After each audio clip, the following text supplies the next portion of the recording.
Morning, Coach. Morning. Back out on the road this week. The opponents, the Ball State Cardinals, put a bow on last week against NIU and get us set for this week. Tough day for us on Saturday. Couldn't get into any rhythm offensively. 2 for 13 on third down. Obviously, the interception in the end zone to start the game was just a really bad start. We'd had some pretty good starts throughout the year. None as bad as that. So, and then, you got wind towards the end of the week about what quarterback might be playing and whatnot, trying to figure that out all week, and thought they did a really nice job scheming up, for the quarterbacks that they had available, and big chess match during the game, and trying to combat that. So then we didn't get off the field on third downs the way that we want to, and we lost the turnover ratio 0-2. We haven't won it one time all year. It's hard to win football games when you're not taking care of it and they're taking it away, or we're not taking it away. So it was a tough one, but we are learning from it and flushed it and have moved on to Ball State. Rob, you want to open us up?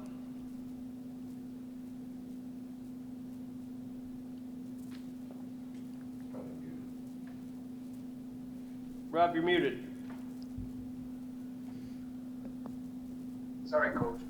This week, similar type of task with Ball State, a team that's real sound defensively, and they run the ball well. They're going to try to run the ball. Steele is kind of a different type of runner, and they're going to present a lot of problems for you. How would you think your defensive front four have fared over the past few weeks? This week you went with that bear front, something different, and I think it gave them problems at times. Do you think that Ball State, you'll see similar type of attack that they would use against you as we saw this week against the bear front? We'll see. It's not like at this point in the season that they haven't seen, every front that's out there. And so, we've had a wrinkle for the last 3 games or whatnot, defensively, and so doesn't mean that that's what we're going to be doing this week. But it was a good wrinkle, and we were pleased with it. Ball State, I've been watching their offense all year, and I think they're really good. I think they throw the ball well. They've got weapons on the outside. Quarterback's a really good player. And then you mentioned their running back, and obviously you're talking about their O-line and their tight ends when you talk about their run game as well. And they do a really nice job. I think they're very balanced. And you asked about the running back. I mean, he's really good. I mean, he is tough, and he is a load, and he runs angry. Really impressed. When you look at Ball State, early on they had a few struggles. They seem to really kind of hitting their stride now. I mean, think about Central Michigan being a UConn team that's much improved this year. Heading down there, what do you think your players, what do you need to see from your players in order to get back on the winning track? It will certainly need to be a complete game. We've had some really good close football games with Ball State, throughout the years. And, last time we were down there 2 years ago, I mean, they won, basically, it scored as time was running out. One touchdown game last year, and I mean, it's just every year it's tight, tough football. Ball State has been super impressive in finding ways to win. The comeback they had at home versus Northern Illinois, I think they were down 24-7 and came back to win that football game. Went up and beat a tough Central Michigan team at their place, 16-17. And then, like you just mentioned, and they were down versus UConn. I think it was 21-10 maybe at half, and came back and won 25-21. So they've won 3 in a row. I think they're just a well-rounded team, and in every phase, and playing really hard and playing with confidence. So it's going to be a really tough matchup.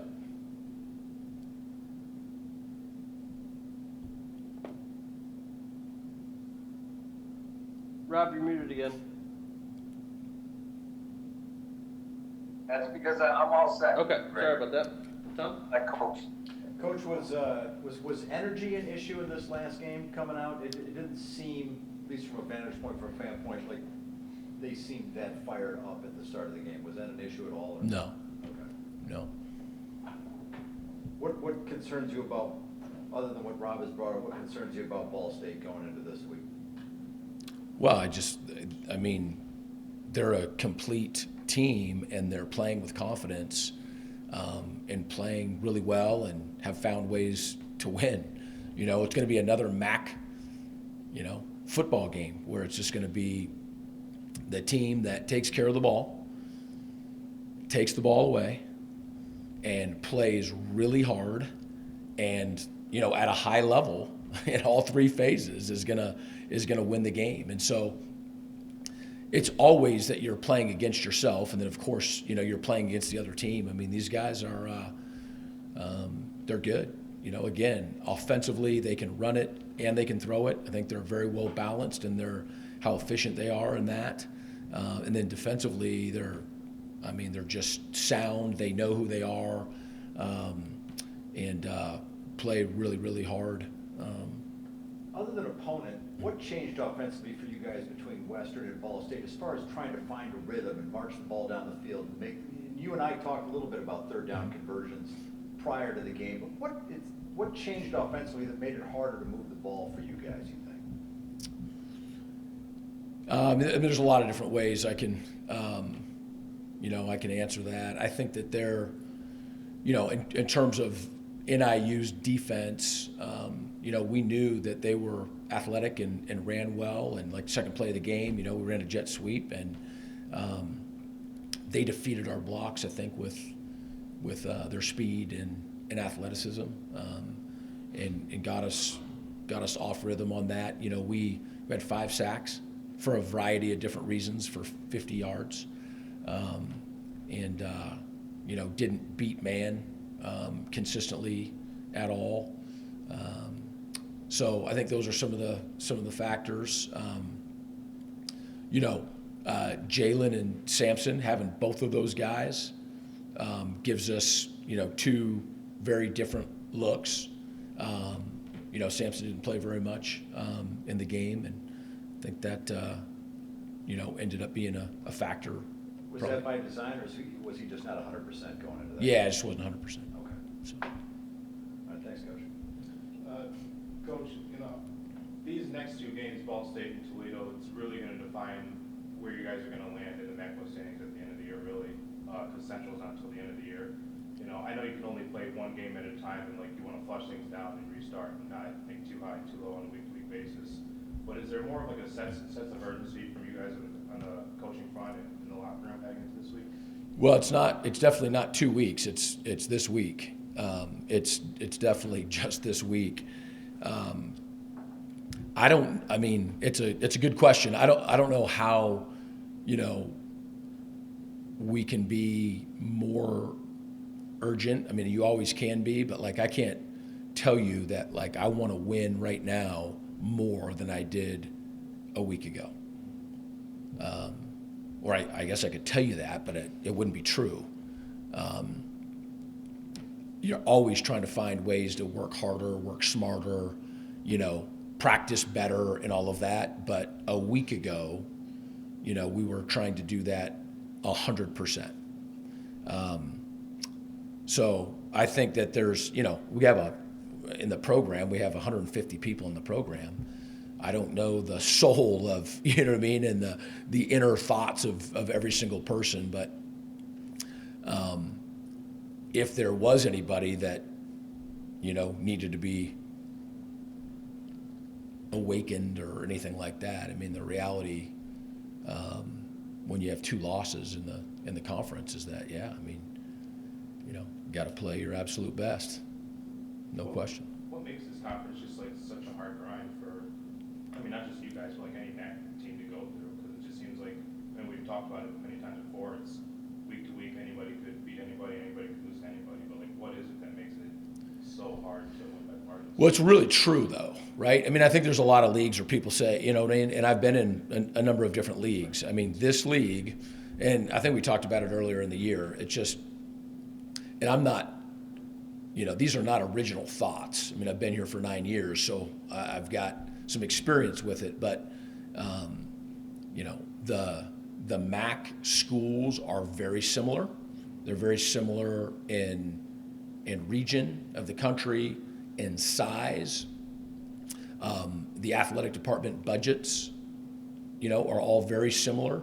And so, you know, you don't have the disparity that you might have in other leagues.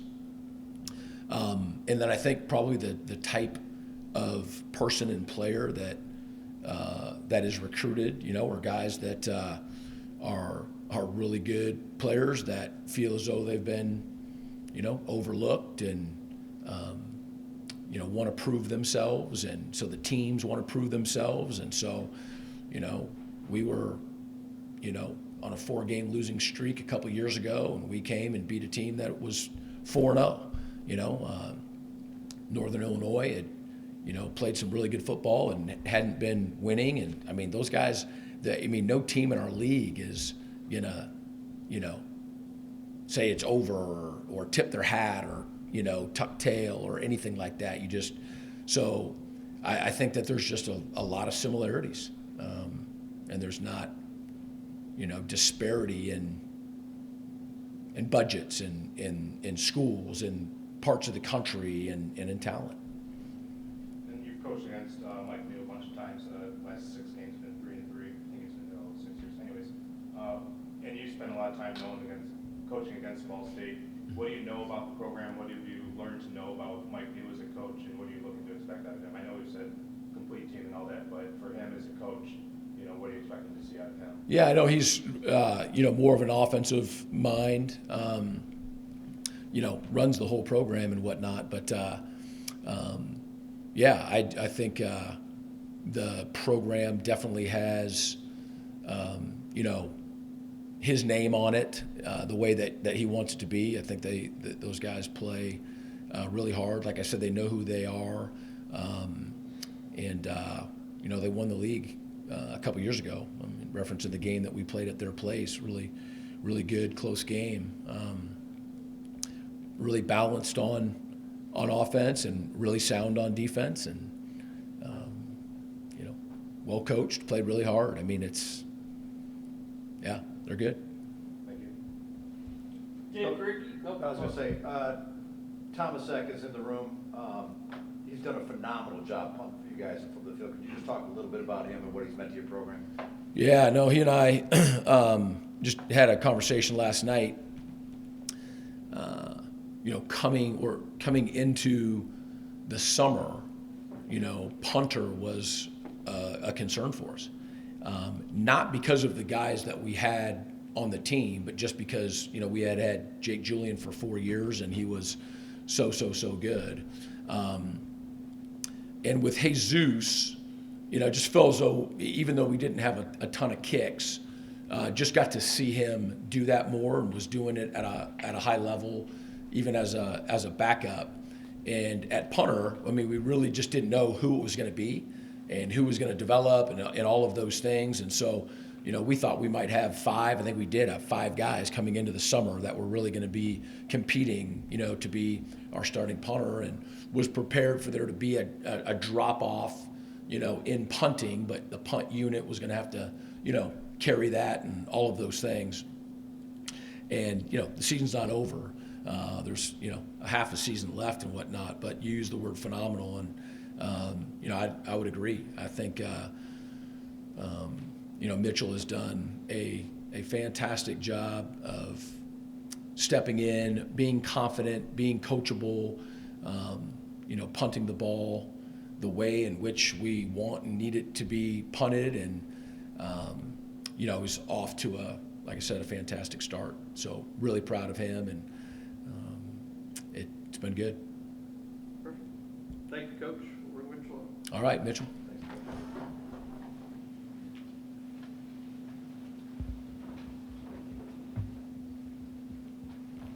How we doing, guys?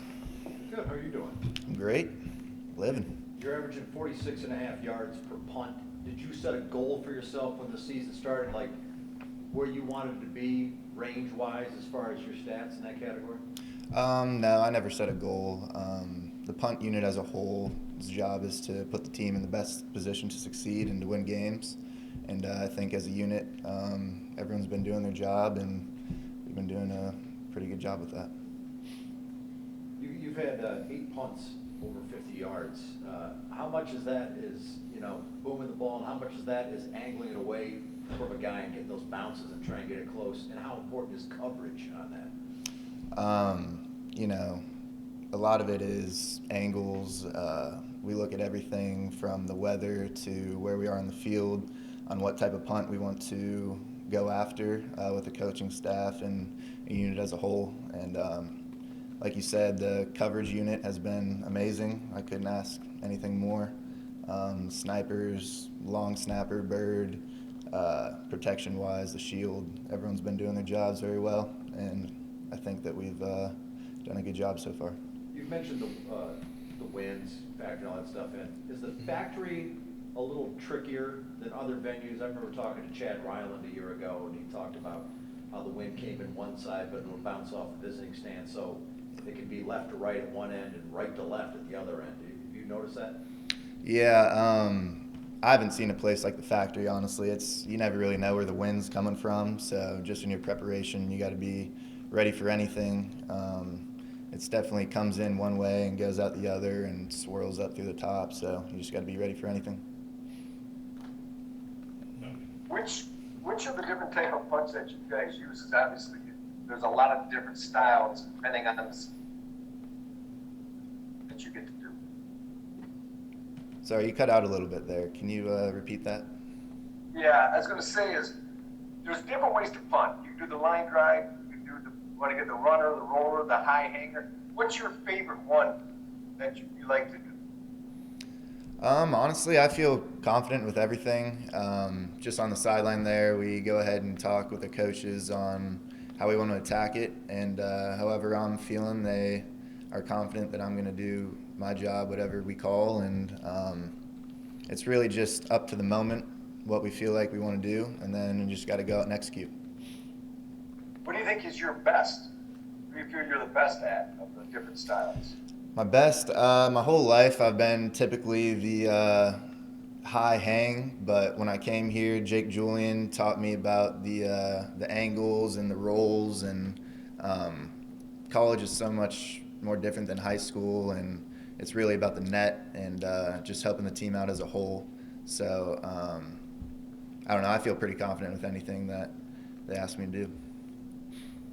When do you start pushing Coach Creighton for the fake punt where the punter just takes it and runs around the edge? Yeah, when do you push for that? Whenever whenever he sees the time is fit, if he calls my number, I'm there to do it. So. Now, did you play another position in high school as well as punter? Yes, I played quarterback as well. Nice.